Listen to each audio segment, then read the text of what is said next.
Do any of you know what I just said? Not a clue. I said hello. My name is Dan. How are you?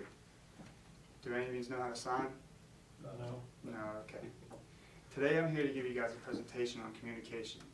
Sign language obviously being one of them. Sign language is a form of communication that involves manual communication, but today I'd like to focus more on the nonverbal communication.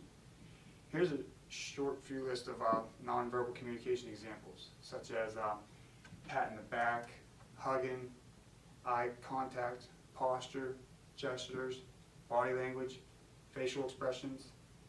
But I think today I would like to focus more on the body language due to the fact because the examples I just gave you could all fall under body language in one form or another. Okay. Psychology today suggests that our communication is actually broken up into 3 parts.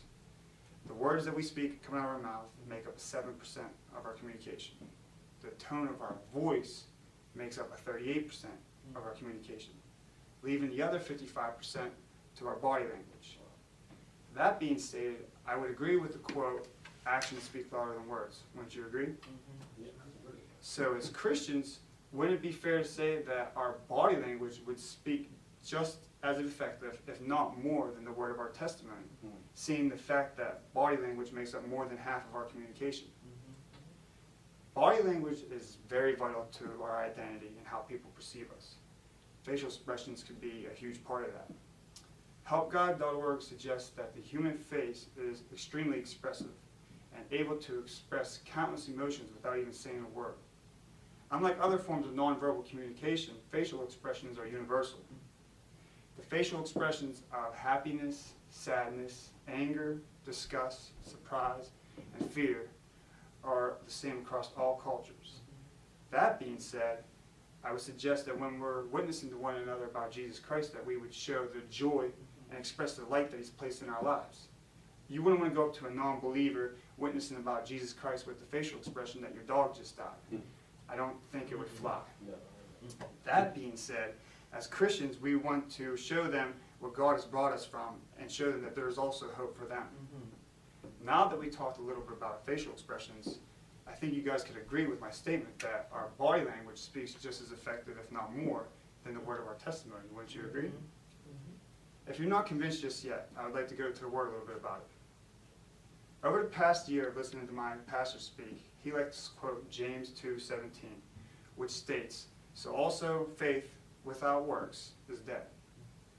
That being said, the way we compose ourselves as Christians with our body language, wouldn't that be part of our works? That could be argued though, because in the Bible it states in 2 Corinthians 5:7 that we walk by faith and not by sight.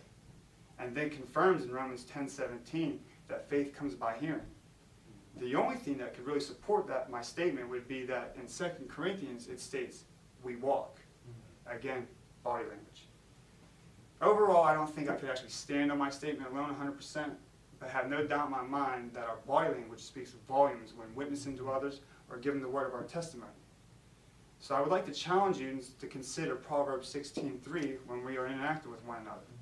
Proverbs 16:3 states that commit your works unto the Lord and your thoughts shall be established. If we base our interaction on that scripture alone, when we're rather communicating with one another, giving the word of our testimony, or even composing ourselves as Christians, I feel that we would do just fine with leading people to Jesus Christ. This presentation was to show you different forms of body language and how actually important it is, seeing the fact that we see it every day with people like leaning on the walls, crossing their arms when people are talking, avoiding eye contact, or even just the way we greet each other with a handshake.